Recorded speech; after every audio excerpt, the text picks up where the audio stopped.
Hola a todos, sean bienvenidos al canal.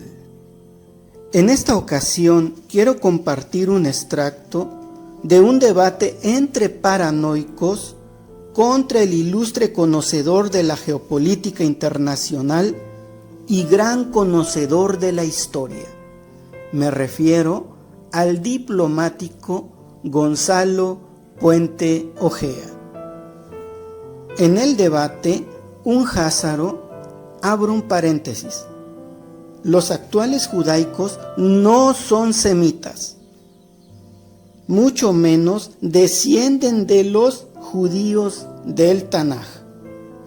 Los actuales son jázaro europeos, como eslavos, sajones, caucásicos, etc.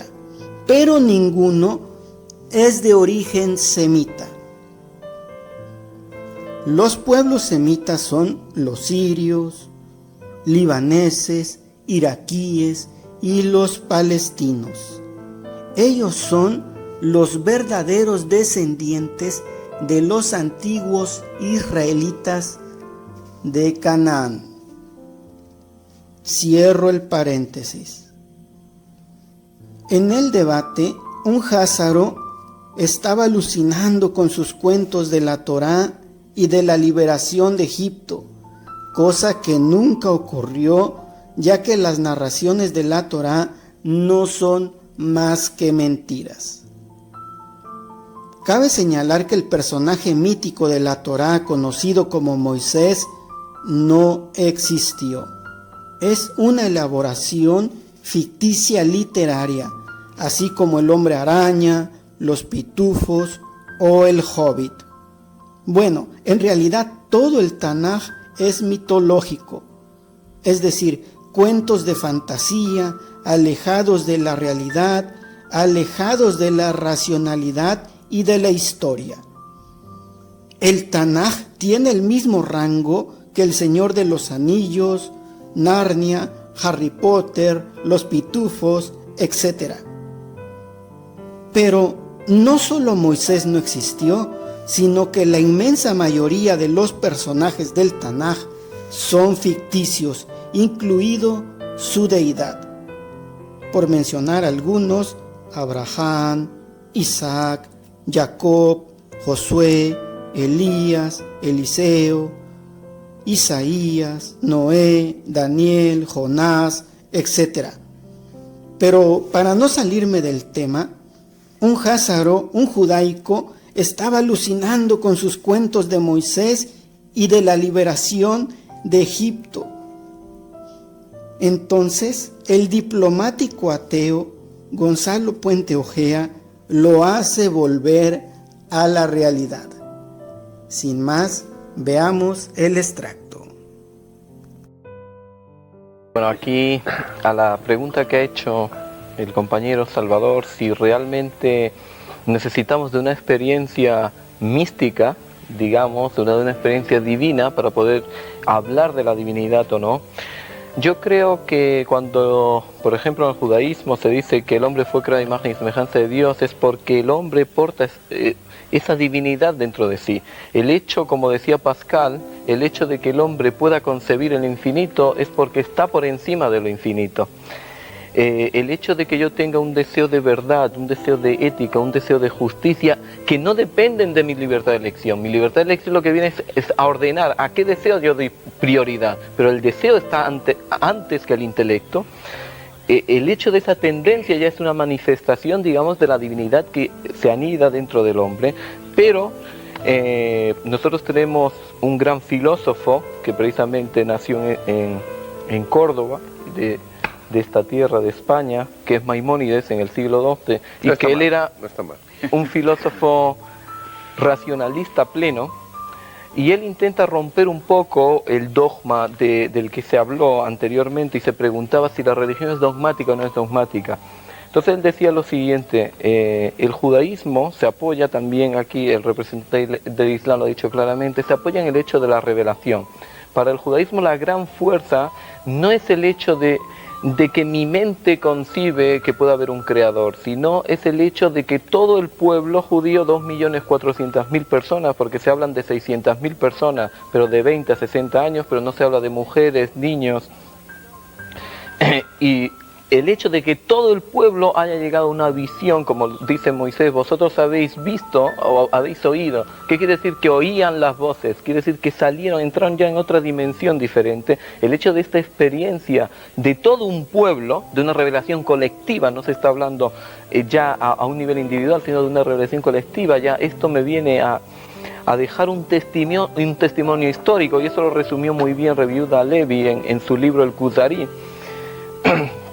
Cuando dice, el primer mandamiento nos habla, yo soy tu Dios que te sacó de Egipto. No te dice, yo soy tu Dios que creó el mundo. ¿Cuál es la diferencia? Yo soy tu Dios que te sacó de Egipto quiere decir que es un Dios que tú ves y puedes percibir a través de la historia, que está involucrado en la historia, porque se te manifestó en el monte de Sinai. Y por tanto, yo no hace falta que esté en Nueva York para saber que existe Nueva York, volviendo a Nueva York. Pero no hace falta que esté, es decir... Es un argumento totalmente desechable. Es un sofisma de primer curso de lógica. No, yo estoy hablando la teoría de Maimónides, y yo creo que... Sí, bueno, pero el hecho de que el ejemplo que has puesto, francamente... No, te quiero decir que para un testimonio, para un juez es bastante, él no ve el incidente, si hay un crimen determinado, él no ve quién mató, y él se fía en el testimonio para acusar o defender a una persona, que es todavía mucho más grave. Estamos hablando de una vida humana y se juzga bajo un testimonio. Ahora, que si existe dentro del judaísmo, quiere decir que el testimonio tiene una fuerza de un 100% cuando es real, y cuando estamos hablando de una revelación colectiva. Todo el discurso y el mito del Éxodo, que se escribió, como tú sabes, no cuando nos dice el judaísmo normativo, porque el Pentateuco es una obra muy tardía, como tú sabes mucho mejor que yo, o es que tú eres tan ortodoxo que te crees que el Pentateuco deriva de la experiencia preexílica. Partimos de la idea de que el segundo fundador del judaísmo después de Moisés, del que se sabe prácticamente nada, es Ezra, cuya figura histórica un señor de la talla de Garbini dice que no fue un personaje real, pero en fin, es discutible. Pero Ezra, sabes que pertenece al periodo del Imperio Persa y por lo tanto al siglo IV antes de Cristo, y se supone que la redacción de la ley... Realmente no me hables de experiencia histórica de la huida de Egipto y de la providencia de Dios haciendo cruzar milagrosamente el Mar Rojo y que allí hay un testimonio y tal, porque mira, eso pertenece al campo de la leyenda. Y eso no tiene ningún carácter testimonial. Entonces, yo también puedo decir que Alejandro Magno pertenece al campo de la leyenda. Lo que se dice de Alejandro Magno y no Napoleón es también pertenece al campo de la leyenda. Ya menos, porque hay fuentes mucho más escritas. Es que si ponemos, hay fuentes más escritas de Napoleón. La historia la interpretamos como leyenda, yo puedo interpretar cualquier... La historia hay que pasarla por el tamiz. Incluso la historia de hace 10 años hay que pasarla por el tamiz. No te quiero decir yo la historia milenaria.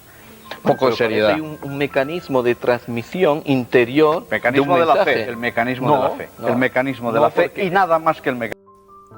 Bueno, amigos, pues me causó un poco de gracia al ver cómo Puente Ojea hace volver a la realidad a este Házaro que estaba alucinando con sus cuentos de Narnia. Lo hace que ponga los pies sobre la tierra, ya que estos Házaros pues tienden mucho a romantizar y a envolver en palabras melosas las aberraciones del Tanaj. Asimismo, les quiero recomendar 2 libros, uno llamado La Biblia desenterrada y otro no menos importante llamado La invención del pueblo judío, del historiador y catedrático Shlomo Sand.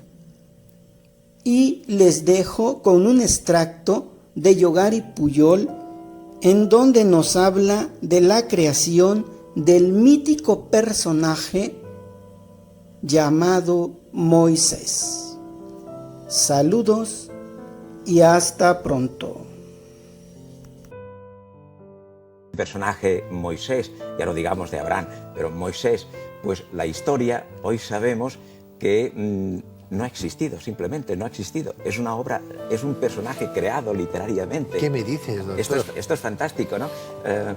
Y arqueológicamente, este señor que ya todo el mundo tendríamos que conocer, que es Israel Finkelstein, de la Universidad pues, hebrea, pues ha hecho unos grandes estudios arqueológicos y ha publicado sus libros, etcétera, y ha corroborado pues lo que los historiadores y los lingüistas y lo que estamos estudiando, yo por ejemplo especialista en que son las fuentes egipcias del Nuevo Testamento, pues se descubre que detrás de lo escrito en la Biblia, del Antiguo Testamento, hay simplemente eso, fuentes egipcias que se han copiado y han hecho unos personajes pues fantásticos, ¿no? Y entre ellos el Moisés. Sabemos, doctor Pujol, que los egipcios tenían una literatura, bueno, que causaba furor en el resto del mundo, ¿verdad? Es más, tenemos libros como La Atlántida, Sedme I, Sedme II. Es más, muchos de nuestros telespectadores habrán leído Sinué el egipcio, ¿verdad? Sí. Una literatura que tenemos hoy en nuestras librerías. Claro, viendo al Sinué, ese Sinué, háblame, ¿ya existía en el Antiguo Egipto? Tenemos un cuento, una historia de un personaje muy importante, un príncipe de la corte real, que el título de esta obra pues es precisamente Sinué el egipcio, ¿no? Y entonces Sinué el egipcio, escrito hace pues 4000 años, o sea que es un texto del 2000, 2100 antes del hecho cristiano. Es un texto, pues se dice incluso que es uno de los primeros textos psicológicos. ¿Por qué? Porque se trata de un príncipe que está en la corte real y en aquel momento en que se muere el faraón, él no está presente en la corte, pero teme pues lo que va a pasar allí en la corte y entonces huye y se va pues a vivir con los beduinos, etc. Es la mismísima historia que nosotros leemos con Moisés, que Moisés está en la corte real y muy raro, desaparece y se va precisamente con los madianitas, etc. O sea que hay trozos calcadísimos de lo que es la figura de Moisés. O sea que el Moisés de nuestra literatura católica cristiana, el de la Biblia, sí, resulta que sería un parecido, un parangón, una copia, un disimulo de lo que fue el Sinué el egipcio, sí, el libro ese príncipe, sí. Pero los que hacen digamos, esas obras de arte de los lingüistas, pues ahora solamente hablamos del Antiguo Testamento, porque luego sí, el Nuevo es otra cosa. Sí. Pero en el Antiguo Testamento ese personaje no está hecho solamente de una fuente literaria, sino que utilizan otras cosas que podrían ser históricas, pero que no le corresponden a él como personaje. Tenemos una lista de cosas que habrá hecho Moisés, pero los especialistas en historia dicen, qué curioso, esto no corresponde a este señor, sino que es de 400 años antes, o en fin, bueno, después de él, porque lo situamos en el año 1200, pero cosas que el Antiguo Testamento no se escribió hace, en aquel momento, pues a los 1200 años del hecho cristiano, sino que hoy sabemos también que todo es posterior al reino de Josías del año 600 y tal. O sea que todo el Antiguo Testamento está escrito después del año menos 600. Esto es también muy importante. Y entonces los que hicieron esta obra literaria pues cogen cosas de Egipto y algunos hechos de otros personajes y hacen un conjunto, una amalgama y presentan un personaje como es Moisés. O sea que esto es muy importante porque hemos de irlo aceptando, porque ya desde todos los registros de todas las ciencias, como digo, de históricas y arqueológicas y literarias, etcétera, todo confluye en el mismo resultado. El Antiguo Testamento nos ofrece simplemente una historia inventada, digamos, literaria.